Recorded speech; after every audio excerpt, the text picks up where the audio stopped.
which on the surface seem very different are really different manifestations of precisely the same thing. Whenever that happens in physics, we know we've made progress. And often, that means you have to look well below the surface to understand how two vastly different things could be the same. Now, Plato described that when I grew up in Canada, so I did have a classical education. And I was forced to read Plato's Republic, and I remember vividly the allegory of the cave, which I was forced to read. So I went back to my high school textbook, and I got this picture out of the allegory of the cave. Plato imagined that when we're looking, when we're living, we're really just seeing the tip of a cosmic iceberg. We're seeing the very shadows of reality. He likened our existence to being trapped in a cave, the real world out here, and all we can see are the shadows of the real world. And it was the job, he would say, of the natural philosopher, the philosopher, to look at those shadows and try and infer the reality underneath. We just see the shadows, and underneath there's a much more profound reality. And I was amused when I looked at this because, my book was from the 1950s, so you see that the people who are chained here are women in bikinis, which is certainly unusual. In Plato's days, it would have been little boys. But in any case, that allegory is very useful for us here, for me, I think, because I want to describe that what these people would see, and these people would see something, and they'd imagine the universe to be very different than we would, because they're only seeing two-dimensional projections of a three-dimensional reality. For example, for them, length would have no meaning. They would see the shadows of objects, and their length would change during the day.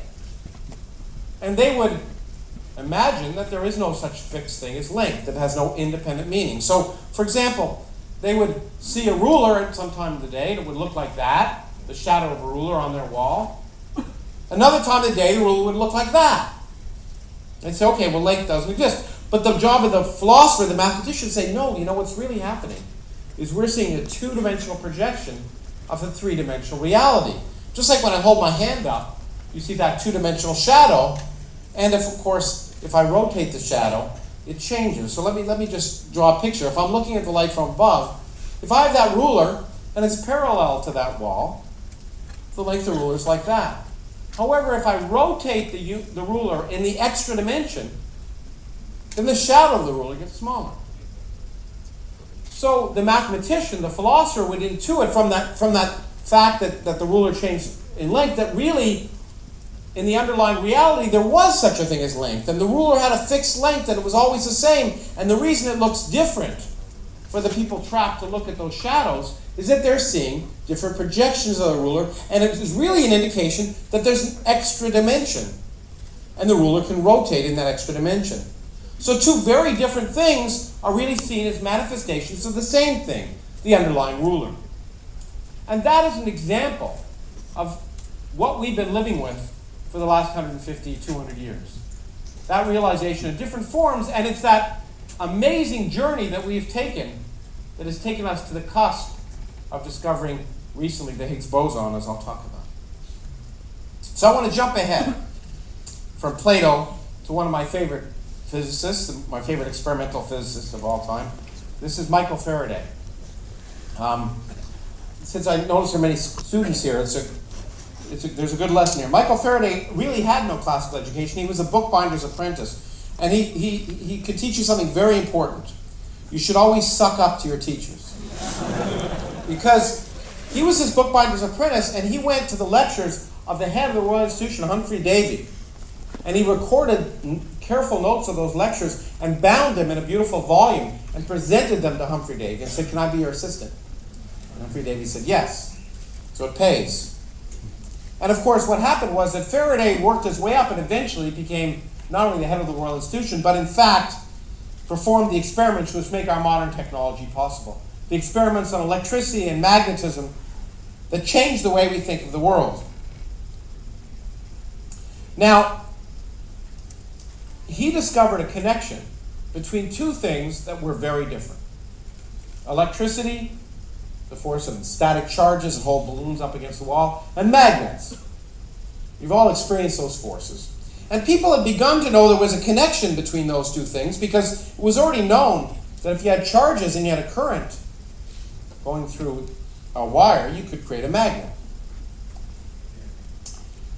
And in fact,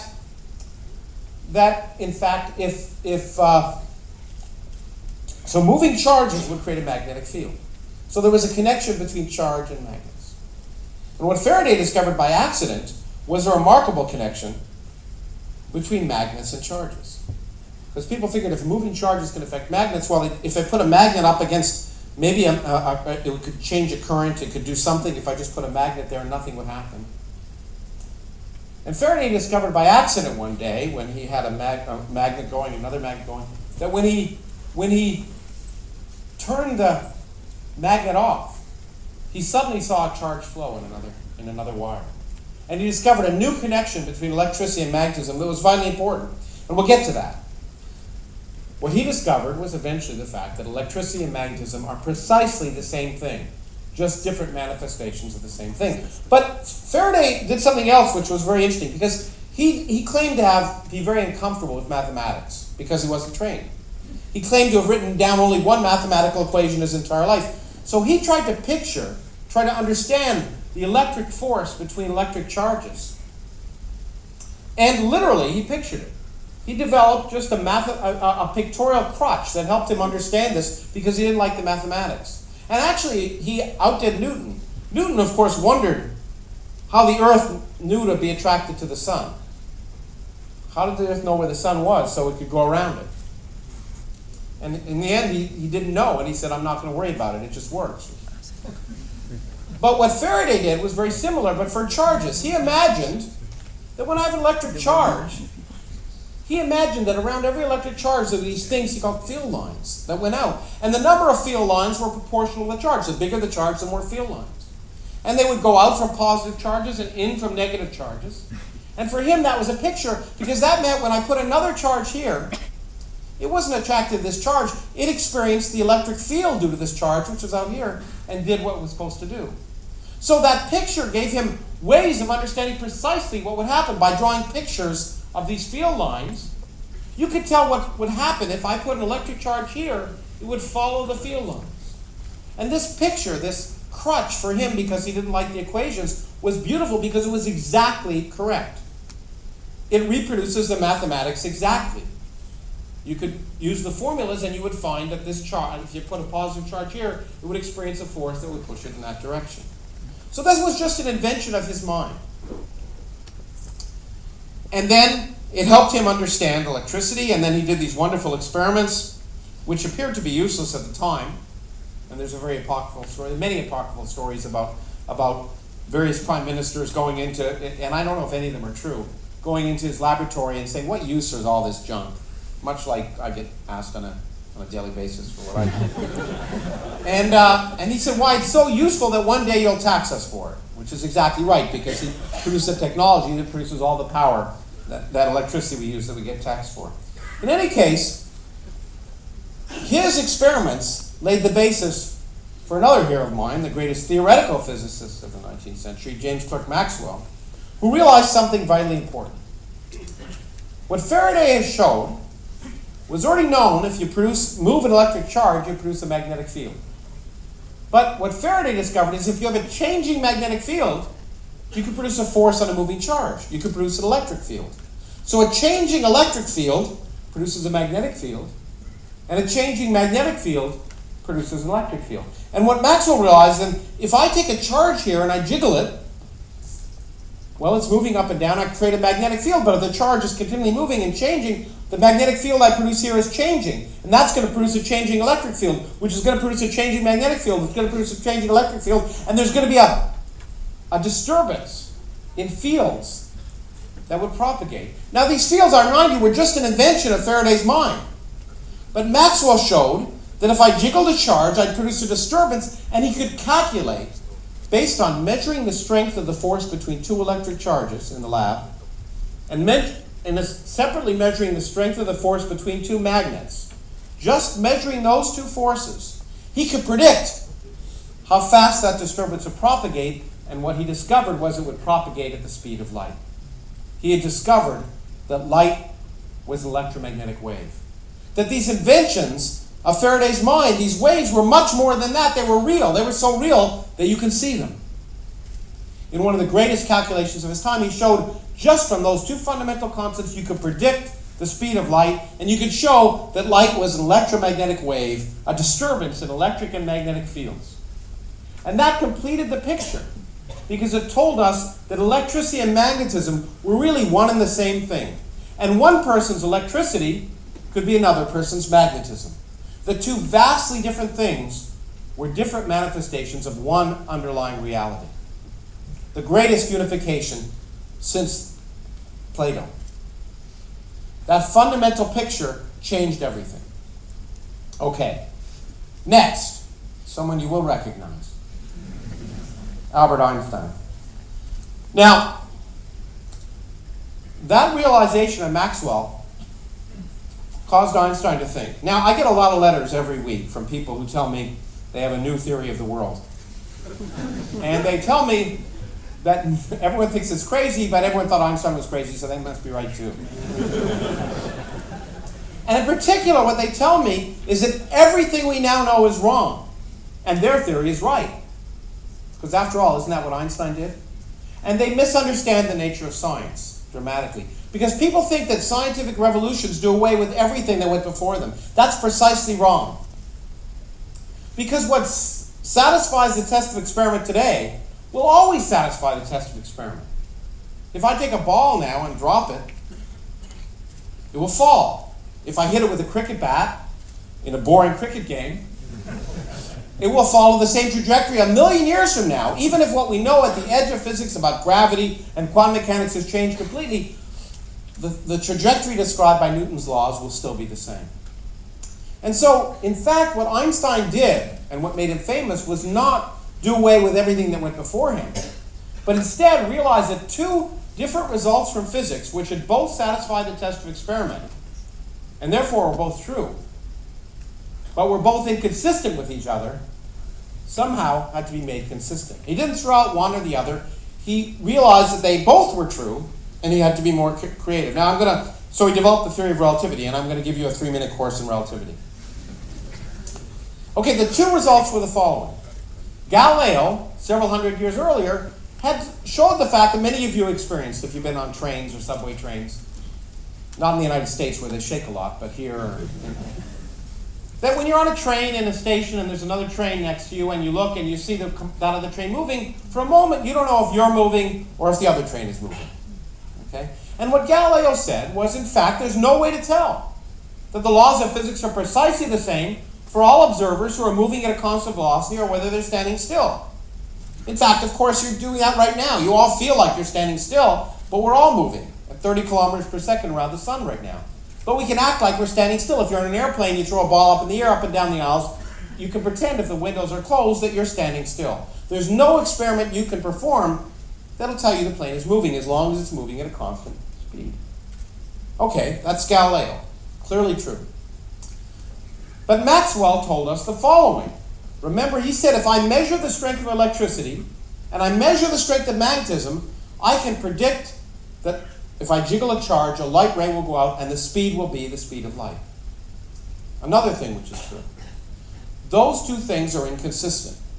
Now, why is that? Well, when I first started to think about it, my daughter was young. So the example I came up with has to do with projectile vomit. So, say I was driving my little daughter to school one day, and I'm driving my car at 30 kilometers per hour, and she projectile vomits on the back of my head at 10 kilometers per hour. Okay? So relative to someone on the ground who's watching us, well, the car is moving at 30 kilometers per hour, the projectile vomit is moving at 10 kilometers per hour, it's 40 kilometers per hour relative to them. We're all okay with that? Mm-hmm. Okay, good. Now, let's say she's a very modern daughter and she has a laser beam. And instead of vomiting, she points her laser beam at the back of my head.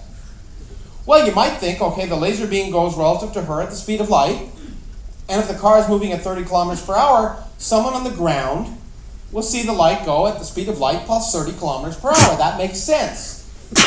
But that won't work, you see, because Maxwell told us that the speed of light is determined by the strength of electricity and the strength of magnetism. And if someone on the ground measures the speed of light to be different relative to them than to be in the car, then the strength of electricity and the strength of magnetism must be very different for them on the ground. But Galileo told us that's not possible, because the laws of physics are the same for the person on the ground and the person in the car. So Maxwell is inconsistent with Galileo, and that was the puzzle that Einstein was presented with. And Einstein, part of his greatness was not to throw this stuff out, but to figure out a way to unify it. And Einstein realized that the only way those two things could be consistent, if an observer on the ground would measure the light to have exactly the same speed with respect to them that someone in the car would have, would be if we had to change our ideas of space and time. Because speed is distance traveled in a given amount of time. And if someone on the ground measures the same speed as someone in the car, then their measurements of distance and time must be different than someone in the car. So Einstein, being incredibly creative, said the only way those two things can be consistent is if distance and time depend upon the observer, if neither are absolute. If your clocks and your rulers depend upon what you are doing. And that was what he called the theory of relativity. And I prepared your minds for this in a way, because it has three consequences. One is that if I'm moving very fast with respect to you, my ruler will look smaller for you than it will for me. In fact, it will be smaller. I'll measure my ruler to be 20 centimeters, and you'll measure, when I'm going very fast with respect to you, the same ruler will be 10 centimeters. And it will be 10 centimeters for you, and it will be 20 centimeters for me. It turns out that if I measure events that are simultaneous, that happen at the same time at different places, you might measure that one event happened before the other. And finally, the other important effect, which we read a lot about, is that time dilates. That if I'm moving very fast with respect to you, my clock ticks more slowly than yours. And this is not science fiction. It's not from Star Trek. We measure it every day, not just in particle accelerators, but in undergraduate physics laboratories. It really happens. So, Einstein showed that the only way Maxwell and Galileo could be consistent is if the universe behaves weirdly. But, you see, you've been prepared for this by my Plato example.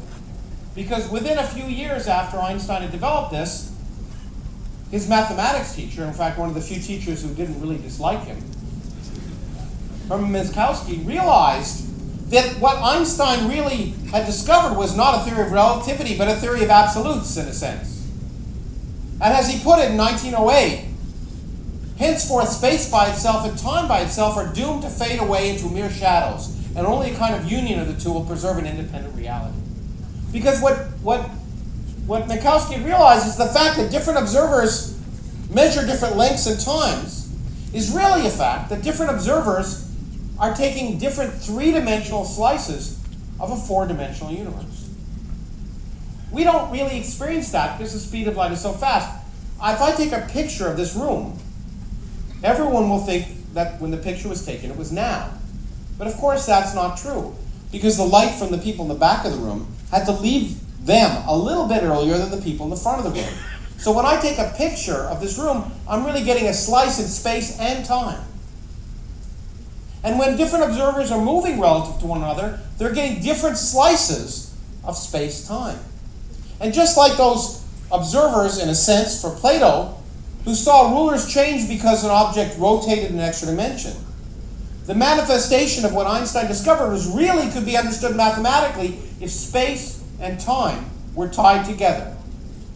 In a four-dimensional universe, not quite like four dimensions of space, a little more complicated, but it was precisely the fact that space and time are tied together, and when I'm moving relative to you, I measure one slice of a four-dimensional universe, one three-dimensional slice, and you measure another, and there's a kind of rotation.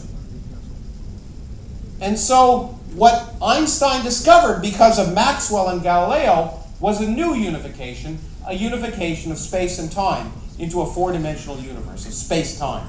And in fact, while it is true that lengths change depending upon the observers, and time changes, there's something called a space-time length, which is the same for everyone in this four-dimensional universe. Just like for the observers in Plato's case, while length changed for them, in the underlying three-dimensional space, there was something called length, which was a constant. And so we now think in terms of space-time because of those developments. So within a short time of the discovery of jumping frogs and magnets, we discovered not just the unification of electricity and magnetism, but that space and time were unified together. A remarkable discovery, and one which we use all the time now. In fact, your GPSs wouldn't work if we didn't take this in account on a regular basis. You wouldn't have been able to make your way here if we didn't use the fact that clocks slow down in satellites that are moving around the Earth so we could calculate where you are. Okay? Good. So that was, now I want to jump ahead. We've gotten now to the early 19th century, but now I want to jump ahead because things got pretty strange when space and time became unified, but nowhere near as strange as they began to get. Because as we came up with new experiments in the 1950s, the universe began to get curiouser and curiouser. In fact, it began to get too crazy to understand. The first thing was we began to build particle accelerators that would accelerate elementary particles. We knew about protons and electrons. We began to accelerate them, and it turned out every time we smashed particles together, we created new particles. It looked like there were an infinite number of particles. When we smashed particles together with more and more energy, we'd create yet more particles. It looked like it would never end. In fact, it seemed so strange, the question was, are there truly any elementary particles? And there seemed to be no end to them, and so it led some physicists to a very Zen-like conclusion, which in retrospect seems ridiculous, but was highly accepted by many people in the 1960s, was that there were no elementary particles, that every elementary particle was made of every other elementary particle. A very Zen-like thing, that everything was made of everything else, and that's why you could transform between the two. Now we know that's not the case. But it was very, very strange and caused many problems in physics. That was one result, but another result that was even stranger was the fact that left and right are different. Now, I always have a hard time remembering left and right, especially when I'm driving in places like this. But we do know, we can tell our left hands and our right hands, and we know that the room looks different. This part of the room looks a little bit different from that part of the room because there are different people here. But that's just an accident of our circumstances. No one thinks that left is fundamentally different than right. That the laws of physics should distinguish left and right. That if you measure gravity or electricity and magnetism, it doesn't depend on left and right. But what was discovered, so right hands and left hands are different. These are some wonderful cave painting from 40,000 years ago that I have. But what was discovered, remarkably, in the mid-1950s was, while it was true that the two forces that you're most familiar with, electricity and magnetism, and gravity, don't distinguish between left and right, there's another force in nature called the weak force that does. Nature fundamentally tells the difference between left and right. And in fact, it was argued that if you had a particle, which I'll talk about later, called a neutron, it was spinning, and neutrons, as I'll talk about, are unstable, they decay. If they were spinning on a certain axis, they would always preferentially produce particles that would decay, their decays would go in a certain direction. Certain particles would always go in a certain direction. That was so remarkable and so strange that I think in the only time in the history of the Nobel Prize, Mr. Nobel's will was actually satisfied. Because Mr. Nobel's will said the prize is supposed to go for people who do the greatest work that year in science. And it never happens. It's always 40 years later. But these two young guys, Xian Yang and T.D. Lee, who proposed that it might be that nature might tell the difference between left and right within 1 year, when they were pretty young, because this is the Nobel Prize pictures, by the way. Within 1 year won the Nobel Prize for that discovery. He says it was so remarkable because they proposed it. A few months later, the experiment was performed. That was back in the days when particle physics experiments could be performed on a weekend, not in a decade. And it was truly discovered that when neutrons decayed, they did just what they thought they would do. It was astounding and crazy.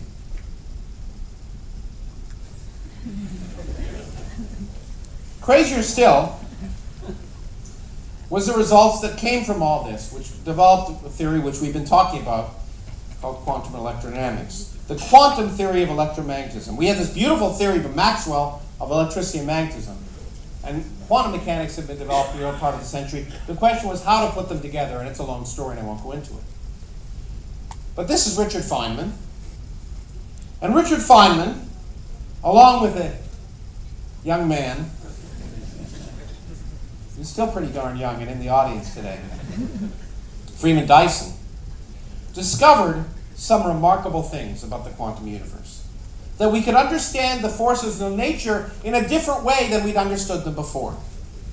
That in fact, the electric force that particles feel could be understood. That field that was created could be understood in a quantum world by the exchange of particles. So that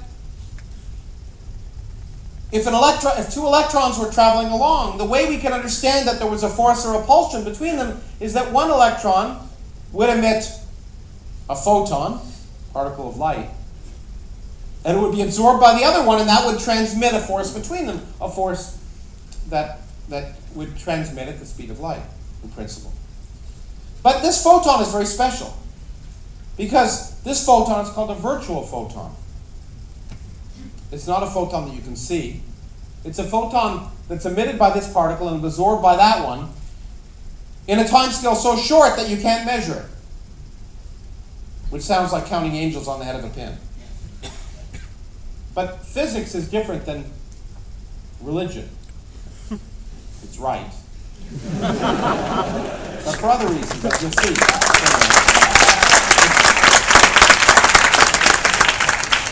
Have a friendly crowd. But it doesn't, a story isn't important. If the story is important, it's checking to see if the story is right. And we'll get to that. But you see, this has some implications, because you could think about these transmissions of photons, virtual photons between electrons, and what can happen is these two particles experience a force repelling each other, is that particle A can exchange a photon with particle B, or it could be that particle B could exchange the photon with particle A. Now, for photons, it doesn't matter much. But if there are virtual photons, it turns out there can be other virtual particles, as you'll see.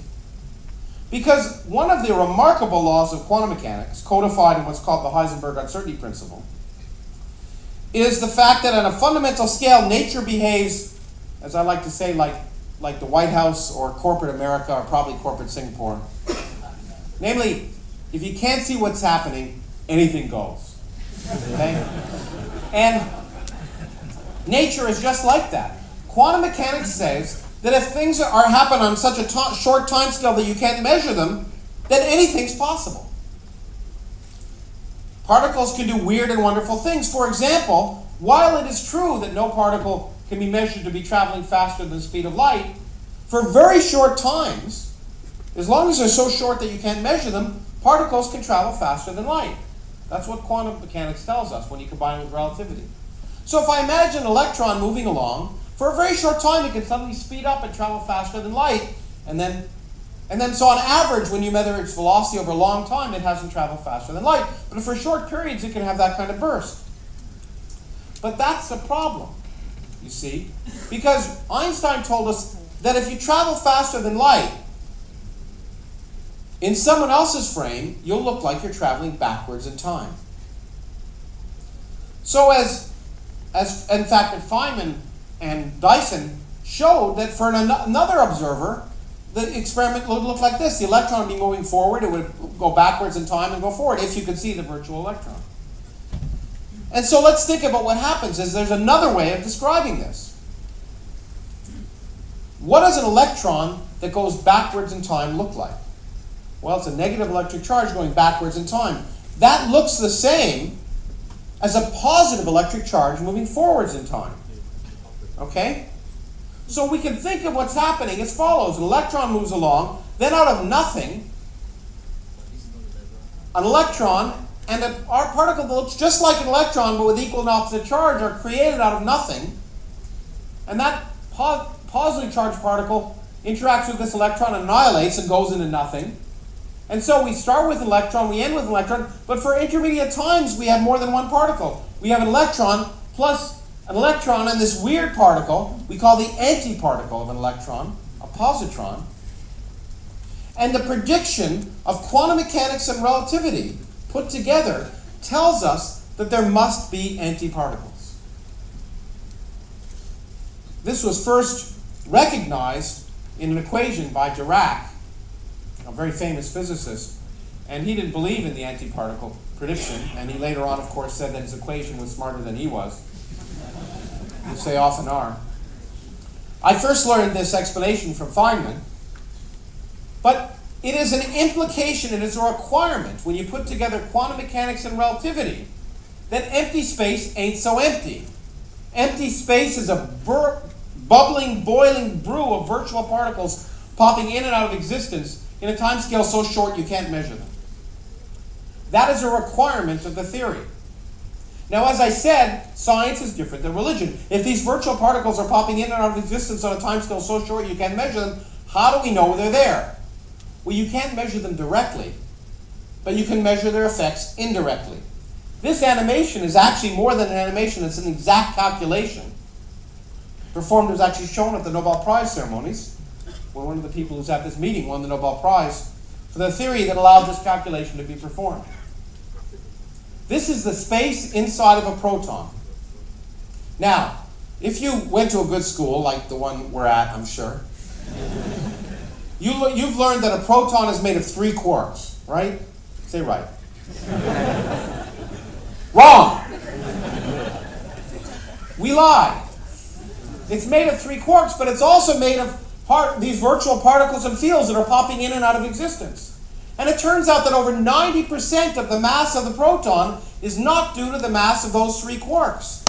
It's due to the energy provided by these virtual particles and fields, and in a way that we can actually calculate. So while we can't measure the effects of virtual particles directly, we can measure the effects indirectly, and in fact they're so important they're responsible for the mass of most of the particles in your body. So virtual particles are really there because if you don't include them, you get the wrong answer. If you do, you get the right answer. So quantum mechanics and relativity have now told us that space and the world around us is even stranger than we thought. Empty space, seemingly empty space, is populated with lots of stuff. Nothing is not what we thought it was. Okay, good. Now, the next result. I remember when I first learned this, I was in high school. And in fact, it was a wonderful physicist, astronomer named Tommy Gold who first made this point to me. And I remember it shocked me because I learned that the neutron was radioactive. Now this is an interesting fact because most of the particles in your body are neutrons. And if I hold a neutron up here, right here, the neutron will decay in about 10 minutes. Now you will notice that this lecture has been going on for probably painfully longer than 10 minutes. You're still here. Why are you still here if the neutrons in your body are radioactive? Well, it's kind of a miracle. Not a real miracle, it's one that actually happens. It turns out, and the theory of this was in partly worked out by another one of my favorite physicists, Enrico Fermi, who was probably the last great physicist who was equally adept at experiment and theory, and a remarkable man. And the point is that we understand the neutron decays into a proton and an electron, called a beta particle, and another particle called a neutrino, because the neutron is just a little bit heavier than the proton. The mass difference between a neutron and a proton is 1 part in 1,000. The neutron is just a little bit heavier, but it's heavy enough, if it's here in free space, to decay into a proton, electron, and a neutrino. But Einstein told us that E equals mc squared. What does that mean? Well, that means if I change the energy of a particle, I change its mass. What happens when I drop a neutron into a nucleus? It gets bound. What does it mean to be bound? It loses energy. And it turns out, remarkably, when I drop a neutron into a nucleus, it loses enough energy so that it's no longer massive enough to decay into a proton plus an electron plus a neutrino. So matter is stable only because of that accident that neutrons and protons are so close in mass that when you drop a neutron into a nucleus, it becomes stable. So you're only here because of that little accident of nature. This decay of the neutron into a proton, electron neutrino was the very decay mediated by a new force of nature called the weak interaction, which Li and Yang had realized could tell the difference between left and right. And it was therefore a very strange force, very different than the force of electricity and magnetism or the force of gravity. Very different indeed. But of course, if we wanted to have a quantum theory of this new force, we used the best theory we could develop, the theory that was developed by Freeman, Dyson, and Richard Feynman and others. The theory called quantum electrodynamics was the best theory of nature, and therefore physicists are kind of like Hollywood. If it works, you just repeat it. And then you keep repeating it until it stops working. And so the idea was, if you could understand the electric force as the exchange of a photon, maybe you could understand this decay of a neutron, which happens to be made of 3 quarks, into a proton plus an electron as a neutrino by the exchange of another particle. But this other particle would have to have very different properties, and we can understand them. It turns out the reason electromagnetism, the reason the electromagnetic force is long range, is due to the fact that the photon, the particle of light, has no mass. Why is that the case? Well, when this electron emits a photon, if the photon carries away energy, then energy isn't conserved, because I have an electron starting out at rest, say, and I emit a photon and I still have the electron there, energy isn't conserved, because the photon's carrying away energy. But this is quantum mechanics. Remember, if you can't measure it, anything goes. So as long as the photon propagates for a time scale so short that you can't measure that violation of energy conservation, everything's fine. Now, because the photon is precisely massless, you can emit a photon with arbitrarily small amount of energy. And that means, because that energy that it carries is so small, it can exist for a very long time before it's absorbed. So an electron on Alpha Centauri, 3 light years away, can feel an electron here because they can exchange a photon of almost 0 energy. That photon can travel for 3 years and not be observed to violate energy conservation because it's massless. That's why electromagnetism is a long-range force. But this force, the weak force, which produced neutrons decaying a proton, was known to be short-range. It can only exist over the size of an atomic nucleus. Well, we can understand that if the particle that exchanged is very heavy. Because if I emit a very heavy particle, then it carries away a lot of energy, at very least its rest mass. And therefore, it has to be absorbed or disappear in a time scale that's extremely short. That means it can only propagate a very small distance. So if I exchange a very heavy particle, the force mediated by that heavy particle is going to be short range. And the only long range forces will be ones that are exchanged of massless particle. So I could draw a picture that looked identical to this picture if I just created a particle, call it the W particle, that mediated that force, but that particle would be very, very heavy. 90, 100 times the mass of a proton, it turns out, if you did the calculations. Fine. But there's a problem. This quantum theory with a massless photon had been shown to be sensible by none other than Freeman Dyson. You could calculate with it, and it is now the best theory in nature. There's no other place in nature that you can calculate quantities and compare them to experiment to 12 decimal places. Fundamental quantities. But in fact, at this meeting, we just learned how another very brave man who's sitting in the front row calculates these things, and you can compare theory and experiment to 12 decimal places. It's a great theory. Well, since it's such a great theory, one wants to mimic it here, but the problem is when you have a theory with a massless particle, unlike a photon, you got problems. In particular, when you try and calculate with this theory, you produce infinite answers. Infinity is a problem for physicists. Mathematicians love infinity. This is Hilbert, one of the greatest mathematicians of his time, and I want to just tell you why physicists hate infinities. One of the reasons is because when you have infinities, it's very hard to get unambiguous results. Mathematicians can deal with infinity, but it's hard to get unambiguous results. And Hilbert gave an example of this with something he called Hilbert's Hotel. So I want to just give you an example of this. So say you go to a very large hotel, and man, there probably looks like there's some here, but I was thinking of Las Vegas in particular. These mammoth hotels. And you go to a very large hotel, it's infinitely large in fact, it's got an infinite number of rooms, and you try and check in, and you go to the hotel to check in, and you walk up to the clerk and you say, I'd like to check in, I'd like a room, and he goes, oh, all the rooms are taken. You go, okay, well, I'll go to the next hotel. He goes, no, I can fit you in. And you go, how? Well, let's just label the rooms in a straight line, 1, 2, 3, 4, 5, 6, all the way to infinity.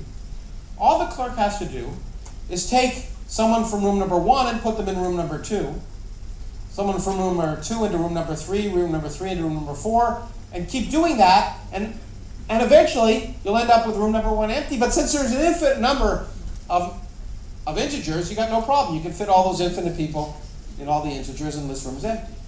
No problem. That may not bother you, but then try this on size. Say you have a Catholic family that's infinitely big, and you decide with your infinite number of children to check in the hotel, and you go in and say, can I check in? And they go, well, the room's taken. You go, okay. And he goes, no, I can fit you in. And you go, how? Well, I'm going to move someone from room number 1 into room number 2, room number 2 into room number 4, room number 3 into room number 6, and so on. And what I'll do is all the even rooms will now be occupied and all the odd rooms will be empty, but there's an infinite number of odd integers, so there's no problem. Just like there are an infinite number of even integers, so it's no problem fitting the family in. You see the problems with infinities? When you start getting infinities, the results are ambiguous, and in physics we have to make predictions. And if they're ambiguous, you can't make predictions. So we want to get rid of infinities. Okay. Now we get to the Higgs particle. We can try and get rid of infinities. It turns out, if everything we see is another accident of nature. Say you have, in Singapore, you haven't experienced this. I grew up in Canada, and I experienced it on a regular basis. You look out the window on a winter morning. Winter is that time where there's this white stuff that comes down. and on your window, you'd see beautiful icicles forming. Now, that's great, because we're standing out here, we see beautiful icicles, and we can see that they form in all sorts of different directions. But if you lived on one of these icicles, the world would look very different. If you lived on, say, this icicle here, then this direction, the direction of the spine of this icicle, will be very different than the other directions, because all the atoms and molecules be lined up in a certain direction. And physics would be very different in this direction than this direction. So if you lived on that icicle, you would think that there was a very special direction in nature. One direction was different than all the rest. But since we're standing outside, we see that's just an accident of your existence. Well, the way to try and get rid of these infinities was to suggest that these massive particles that were exchanged that give infinities aren't really massive. That's just an accident of our existence. That namely, in the underlying fundamental theory, the W particles that convey the weak force are massless. But they act massive because of an accident of our existence. If we postulate, and this is an amazing postulate, that throughout all of space, there is an invisible field permeating all of space, we call it the Higgs field now. And if elementary particles interact with that field, the field is here, then they can get slowed down by their interactions with the field. It's like swimming in molasses. Okay? If you're swimming in water, you can swim fast. If you're swimming in molasses, you can't swim as fast. Or if your car runs out of gas and you try and push it off the highway, you can push it off until it hits the mud. And then when it hits the mud, it feels much heavier. It's much harder to push. The car isn't getting heavier, but it feels much heavier because it's stuck in the mud. Well, imagine that for some elementary particles, they're moving through this background and they're interacting with it, and they experience a resistance which slows them down. They act like they're massive. And some particles will interact with that field more than other particles. They'll act more massive. And other particles will interact less strongly. They'll act less massive. And other particles might not interact with it at all, like the photon, and act massless. So at a fundamental scale, all particles are massless. But the mass that we experience in these fundamental particles is a property of their interaction with this invisible field. Now that is a remarkable and very slimy explanation. I have to admit, I didn't believe it for a minute. It just seemed that nature would not take such a simple route. And I was betting for a long time that it wouldn't. Now, physics, I remind you, is not like religion. We are not allowed to postulate invisible things that have no implications. So it's nice to say that there's a Higgs field, but unless you can detect it, unless it has some direct implications, then it's just a story. And science is more than just a story. It's a story that makes predictions. So this picture is remarkable because then it would tell you that you could look at the exchange of the weak force that produced the decay of a neutron would look just like the exchange of a photon. These particles at an underlying level are massless. The mathematics of this configuration is basically identical to the mathematics of this configuration, and more or less the same beautiful analysis that showed this theory made sense would allow this theory to make sense without infinities. And in fact, what this resulted in was the next great unification of physics. We could understand that these two very different forces of nature, electricity and magnetism, and the weak force, which look very, very different, are at a fundamental level different manifestations of precisely the same thing. And the reason that one force looks different than another is just an accident of our existence. Now, this idea, meat was put on this idea by a bunch of people, and they all won prizes for it.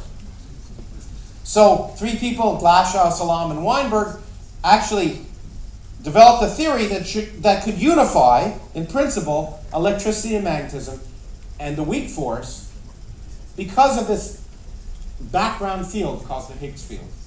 And they won the Nobel Prize for it. Now, the theory wasn't really mathematically well defined, and these guys showed that it was mathematically well defined, and you could actually do with this theory precisely what Freeman had done with quantum electrodynamics to make the theory sensible, and they won a Nobel Prize for it. The mathematics behind these theories was so beautiful, they were called gauge theories, that we now knew that the same mathematics could describe electricity and magnetism and the weak force. And then 3 guys came along, one of whom is at this meeting, David Krauss, and showed that the other one of the 4 forces of nature, called the strong force, the very force that holds quarks together, could be described by precisely the same mathematical kind of theory. And we now understand that essentially all the 4 known forces in nature have precisely the same mathematical framework. Precisely the same mathematical framework. In 1960, we understood one of the 4 forces in nature. Now, as full quantum theory, we understand 3 of the 4 forces in nature. The electromagnetic force, the weak force, and the strong force. And we have this beautiful edifice that explains every experiment that's ever been performed.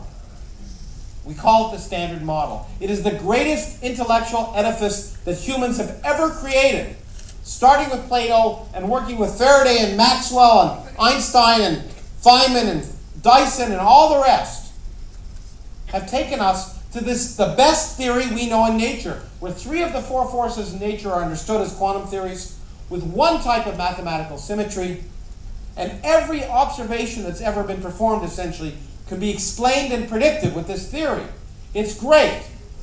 And in fact, the fact that it was so great made physicists even more obnoxious than they were before. Physicists always thought they were better than, say, chemists. Much better than biologists. And of course we won't talk about economists. But this made it, the idea that we were on the cusp of understanding everything, that we understood 3 of the 4 forces in nature, suggested that pretty soon we'd understand everything and have a theory of everything. It was wonderful.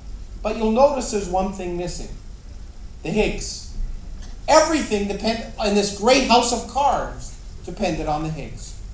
And what's beautiful is the whole thing could fall apart if the Higgs didn't exist. That's why I was hoping the Higgs didn't exist. Because the other thing that people don't understand about science is they think we sort of create some pact so we all believe the same thing and we don't, evolution. But that's not the way science works. The way science works is every scientist goes into work each day trying to prove their colleagues wrong. because that's the way you get famous. Okay? And so, the Higgs, if the Higgs wasn't there, the whole picture would fall apart. Okay? Now, you got this invisible field. Can't see it. So how do we know it's there? Quite simply, you spank the vacuum.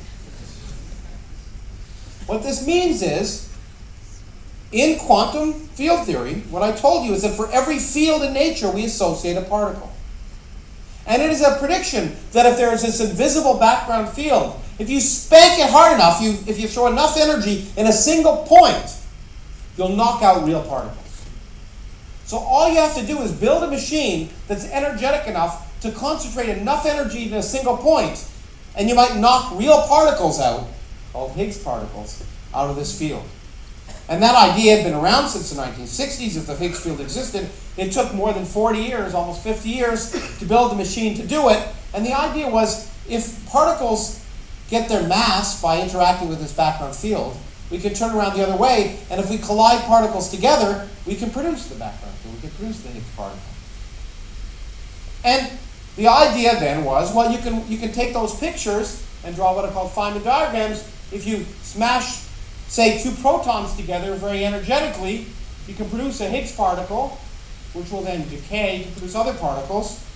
Or you can use the other diagram that I showed you and also produce a Higgs particle in ways that you can calculate with this theory. That's what's important. You can make predictions for precisely what this Higgs particle should do if it's really a Higgs particle. All you have to do is smash two protons with enough energy together to create it. And that's the hard part. That's what took 50 years. In my own country, we were building a machine in the late 1980s and early 1990s called the superconducting supercollider, which was designed to detect, to create these Higgses. And it was an amazing machine. It was the biggest tunnel that was ever dug in all of human history, 60 miles around. But the US Congress, in their incredible wisdom, and obviously, if you listen to them now, they're really stupid, but they were stupid back then too, decided we couldn't afford it. It cost $6 billion for that machine, which of course is like the air conditioning bill in Iraq in one day. But decided we couldn't afford it. But even in the amazing, this is only Congress could do this. So after about $2 billion had been spent digging this tunnel, Congress decided to cancel the project, which would have been okay, because they could say we can't afford it, we'll do it some other time. But no. They said, let's fill in that tunnel. Spend another $1.5 billion filling in that tunnel, so it will never operate. So in the end, the United States government spent $4 billion digging a tunnel and filling it in, and getting nothing. Meanwhile, in Geneva, there was a tunnel that already existed. A tunnel that was 26 kilometers around, not 60 miles, but it might be able to do the job. And what was the most remarkable engineering project in human history, the most complex machine that humans have ever built, was created, called the Large Hadron Collider. A machine that would accelerate protons around for 26 kilometers in one direction and 26 kilometers in another direction. This is Geneva, Switzerland. This is the airport if you've ever landed there. And if you land there and look out and see farmland, you won't be able to tell that underneath the farms is this incredible machine, and there's a border between Switzerland and France. And 10,000 times each second, without passports, these protons go around in this direction and this direction, and they enough energy, they're accelerated to 99.9999% the speed of light. Enough energy so that we hope that they could create the Higgs particle. And when they would, they produce huge numbers of particles every second. 1 million collisions a second, each producing thousands of particles. And you could model these collisions, and it turns out this is a collision which you could model, which would represent a Higgs particle. And the fact that you have the temerity to trust the calculations of theorists and build the most complex machine ever built to do this is amazing. But more amazing still was last July 4th, when we celebrated, because it was reported that there were 50-ish events that looked like a Higgs. Now, we couldn't tell if it was a Higgs, but the idea is if it walks like a duck and quacks like a duck, probably a duck. Probably. What's happened in the last year now the machine is now turned off, but a lot more data has been taken, is that we now know a lot more about these particles in every way, and I won't bother you with it except to show you that, in fact, remember, the Higgs particle decays into different particles that are predicted by the Standard Model, with rates that are predicted by the Standard Model that you can calculate with because the theory works. And every decay that's more or less been measured is precisely that agrees more or less with the predictions of the Standard Model. All of the characteristics of this particle look like the characteristics of the Higgs particle, including the very important fact that it's what's called a scalar particle. So we're now virtually certain that we have created the Higgs, and the final hole in the Standard Model has been plugged up. But we aren't done. Because the other great thing about science is every time you answer a question, you create new questions. It's kind of like, I happen to be a big fan of Impressionist paintings. And they're great, unless you get really close. Then they suck. Okay? They don't look like anything. And it's often the case that from a distance things look really good, but then you've got to start asking questions. Okay, this Higgs particle exists, but why does it exist there? Why is the weak force as strong as it is, and the mass of the W boson what is? Why isn't it at the scale where quantum mechanics and gravity should be unified? These questions have been around, and we think we might be able to answer them. It turns out that the strengths of the forces in nature depend upon the scale at which you measure them, or the energy scale of the collisions. So there's three forces: the strong force, the weak force, and the electromagnetic force, that on the scales we live at are very different in strength. But if you use the equations of quantum mechanics, the same equations that Freeman and others helped us develop, you find out that at much higher energies or much smaller scales, 15 orders of magnitude smaller than the scale of a proton, it looks like the three forces may come together in what we now call a grand unified theory. And maybe those three forces could be unified with gravity. So all the four forces in nature, which appear very different at human energy scales, are really different manifestations of the same thing. We've already unified the weak and electromagnetic interaction. Maybe we'll unify all the four forces in nature. That's the hope. Now, it turns out the picture doesn't work very well.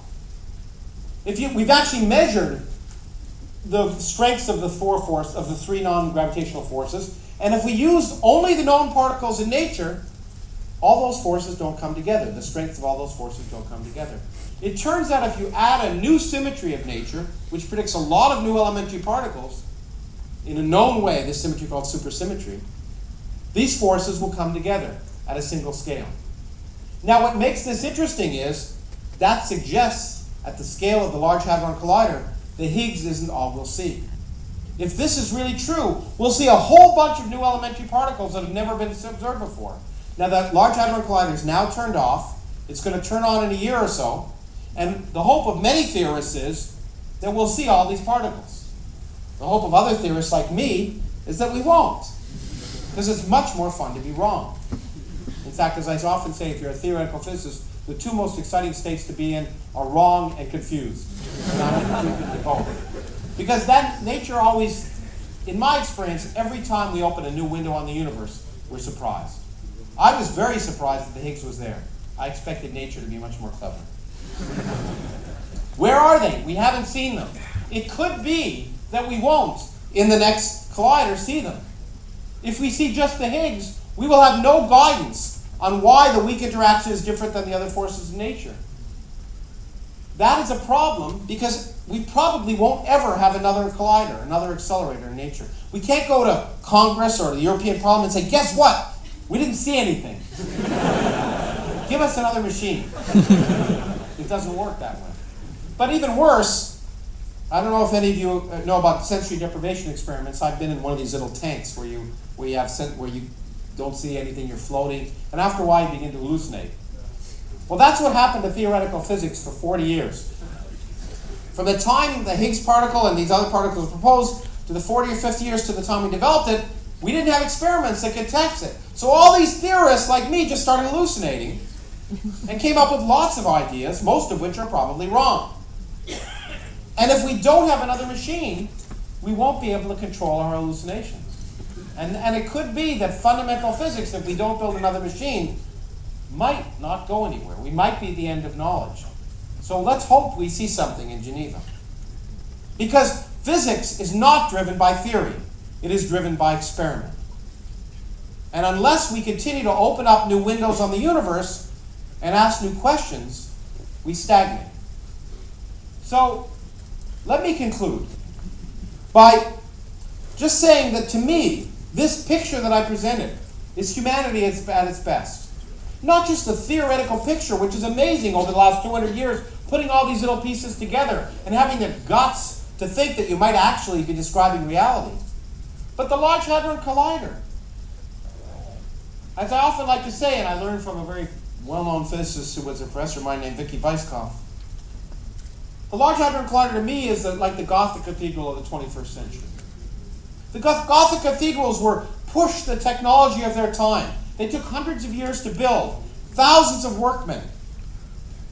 The Large Hadron Collider is like that. It took over 2 decades from the time it was started to the time it was finished. It involved over 10,000 PhD physicists from 100 different countries, speaking dozens of different languages, dozens of different cultures and religions, working on the same machine to build something that worked together at the level of a millionth of an inch. And it worked. Because science is an international language. There isn't a science of Singapore and a science of the United States. It's one science, and science teaches us we can work together. And these amazing devices are, if you go down there, are just remarkable. See, this isn't the accelerator. These are the 2 large detectors that have been built to detect the decays of the Higgs. This one is called, even though it's not very compact, it's called the compact muon solenoid. It has as much metal as the Eiffel Tower. I have a better picture of it. A much better picture, because I'm in it. These things push the limits of technology. They are the most complicated machines ever built. In fact, every second at the Large Hadron Collider, enough data is generated when it's running to fill more than 1,001 terabyte hard drives every second. That's more than the information in all the world's libraries.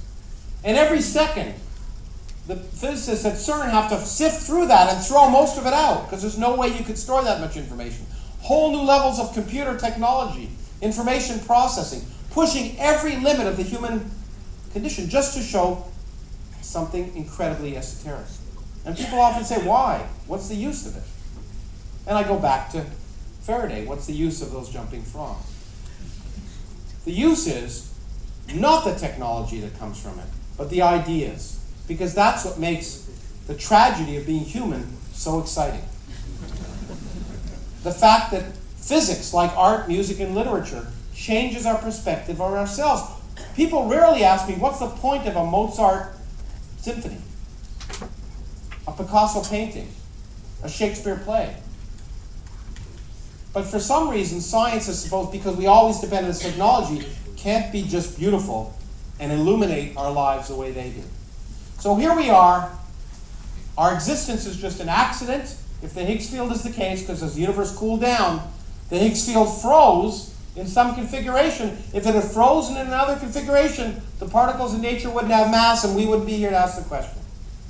It's just we are here by an accident of nature, the Higgs field creating a universe which on our scale appears to be very different than it is on fundamental scales. And that accident has produced us and Gothic cathedrals and the Large Hadron Collider. And we are sitting, like these kids, about to open the armoire and see, when we turn on the Large Hadron Collider next, whether we discover a whole new universe. And that is the greatest story ever told so far. Thank you.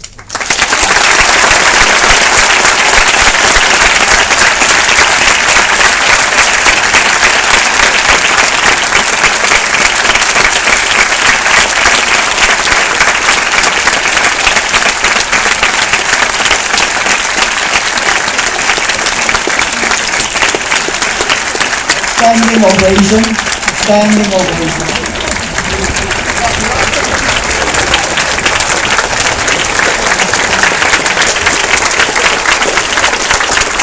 But no encore.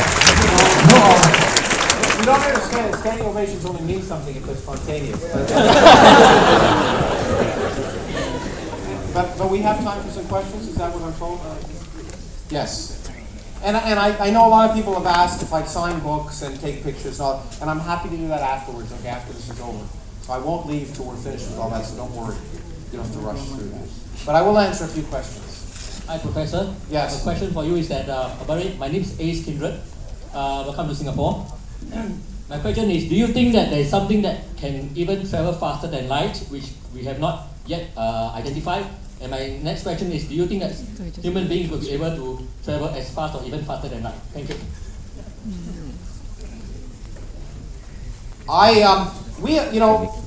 It's a good question, because you probably remember in the papers a few years ago, some people claimed that neutrinos were traveling faster than light.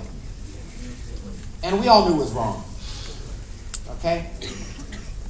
Namely, that it was probably wrong, because facts and physics are not separated. And remember, Einstein's theory is the basis of quantum field theories, which is the basis of all of modern physics. And that theory tells us that particles in nature can't travel faster than light, the ones we do.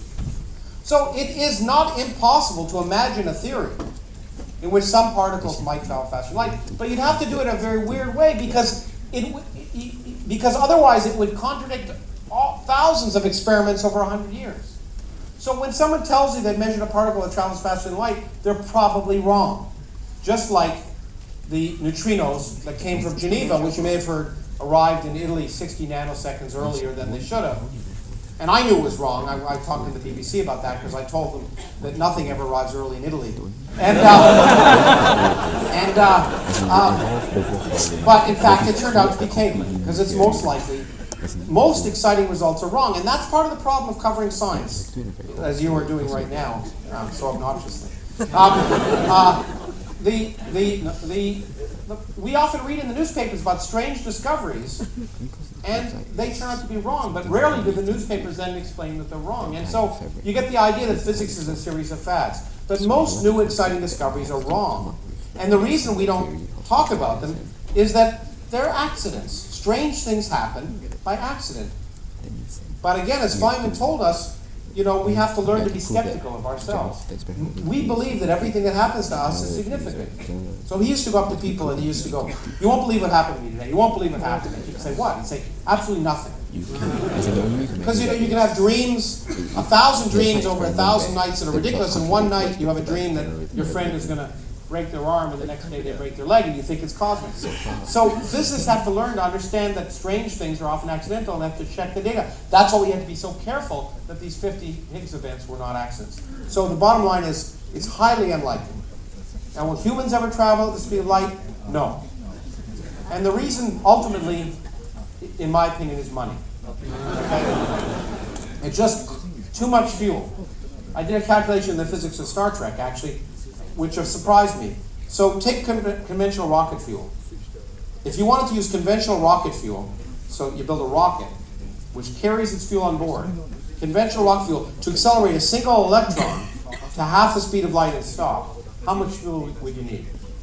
More fuel than there is mass in the entire visible universe. Now that doesn't mean NASA won't appropriate funds for it, but it's not going to happen. So it's very difficult to imagine with rockets to travel at near the speed of light. We might be able to do it in other ways and accelerate people very, very slowly over long times. And I think in the far future, and Freeman is involved in has proposed ways that we might eventually go. Freeman's going to come and disagree with me.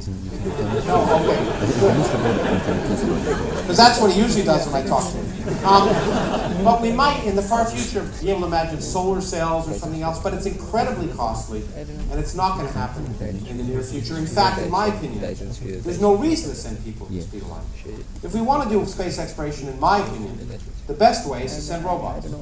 And if we want to have living beings on other stars, we just send robots with the instruction manual to create human beings on those other planets.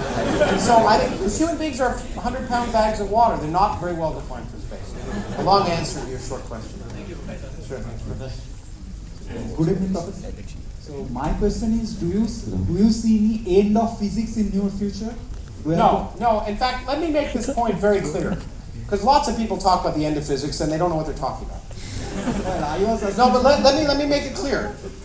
My friends who used to try and develop something called the theory of everything, well, that was hubris in the extreme, because as another friend of mine who also won the Nobel Prize, Frank Wilczek, pointed out, that a theory of everything is a theory of almost nothing. Because the theory of everything is a theory of the fourfold forces of nature, and discusses quantum gravity and maybe the beginning of the universe, things I write about and worry about. But to understand how oatmeal boils, that's not going to help, or how your consciousness works. So that there's an incredible number of questions about the real world that will require that we're nowhere near understanding. Consciousness, the physics of biology. And so it could easily be that at a fundamental scale, our machines run out, our astronomical observations don't yield any new data, and we don't have any more empirical data on which to base our fundamental theories. But physics won't end. It just means that one end of physics will have reached a dead end, unless we're smart enough to come up with new ideas. But the world is full of questions, and we will never, in my opinion, answering any question, as I said, brings others. It's rich and exciting, and all the young people here should consider doing it.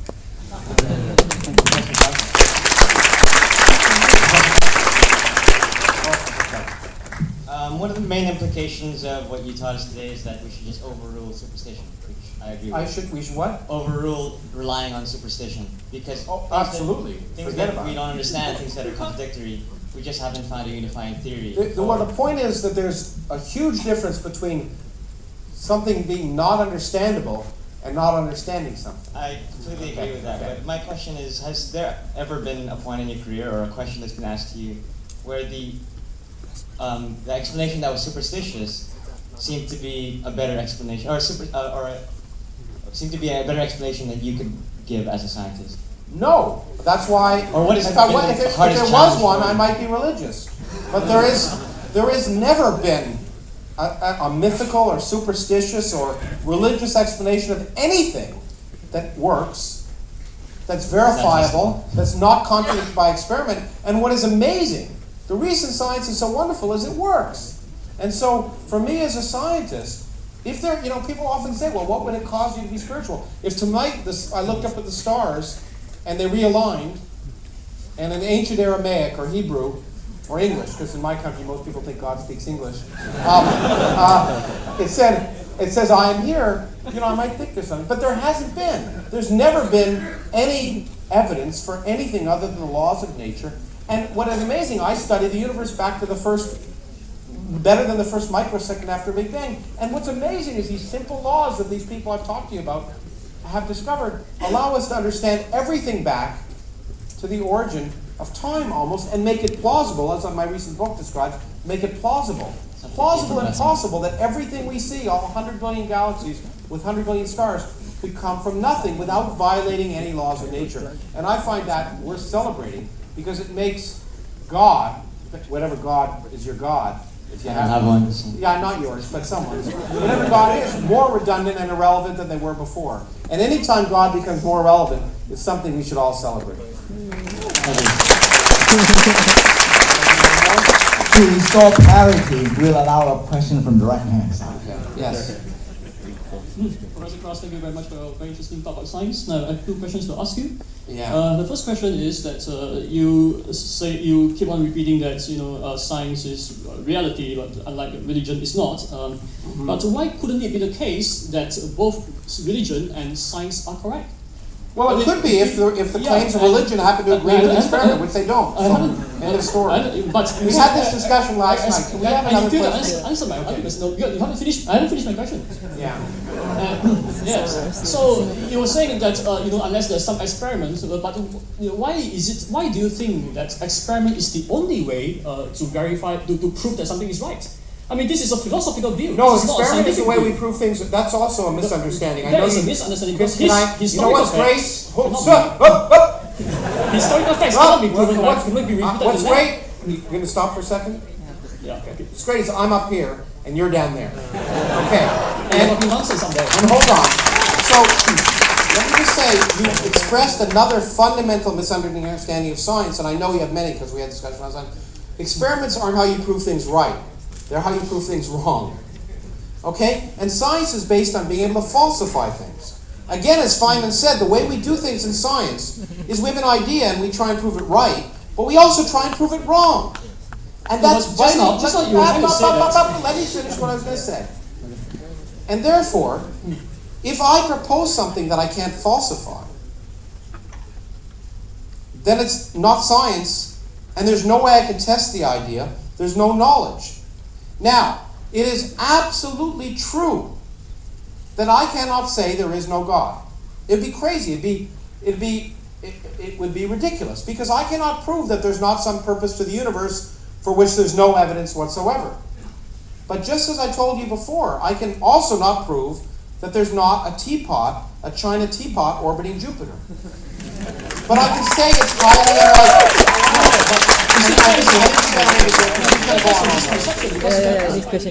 Well, you're going to go on all night. I don't think other people want to deal with the headache you gave me last night. I think it is time that we go on to the next speaker.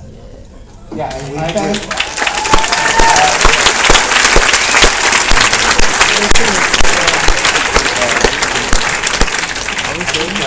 I want to speak with him. Okay. Maybe we can find. Now our next speaker is Professor Philip Shuey. He's the Director of Communications at the Joint Quantum Institute at the University of Maryland. He's also the Chief Science Writer at the American Institute of Physics. For many years, he was at the AIP, American Institute of Physics, where he has held press conferences, writing physics news updates, writing news items for Physics Today, and he is a playwright. When I read that, I said, wow. With dramatic productions in New York City and Washington, D.C., and he's also a photographer. But the reason why he is here tonight is because he has a latest book, Maverick